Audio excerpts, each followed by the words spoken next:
Hier à Orléans, une des questions qui animait le congrès de l'Association des départements de France, c'est bien sûr la crise financière et son impact sur les collectivités territoriales.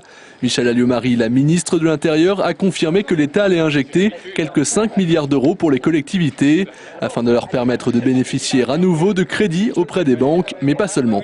Il y a un certain nombre de collectivités territoriales qui ont un problème particulier, c'est-à-dire qu'elles ont pris des emprunts dits structurés, c'est-à-dire grosso modo à taux variable, si on peut dire, et qu'aujourd'hui, compte tenu de l'élévation d'un certain nombre de taux, des restrictions du crédit, elles se trouvent en grande difficulté. Et donc avec Christine Lagarde, nous allons faire une réunion lundi prochain pour examiner ce que sont les difficultés spécifiques et comment nous pouvons apporter une réponse.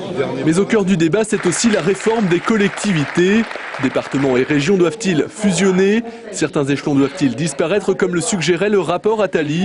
Des questions qui agitent les départements. Le discours d'Alliot-Marie est resté très vague. Aucune proposition concrète, impossible de connaître les positions du gouvernement. Je ne pense pas qu'il s'agisse d'éteindre le feu, je pense qu'il s'agit d'être à l'écoute, qu'il s'agit également que nous construisions ensemble, que nous soyons d'accord sur les défis à relever et que nous ayons des méthodes de travail.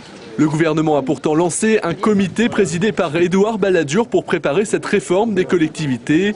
Comité auquel ne sont pas associés les départements.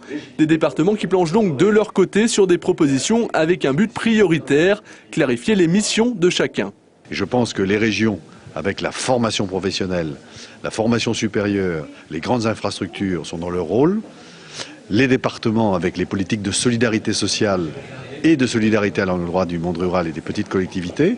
Et puis les communes, les services publics de proximité, mais que chacun ait bien ses responsabilités. Et je vais même plus loin d'ailleurs que demain, chacun ait un impôt spécifique pour que nos concitoyens sachent qui fait quoi et qui paie quoi. Les 102 présidents de conseils généraux ont prévu de rendre le 17 décembre leurs propositions.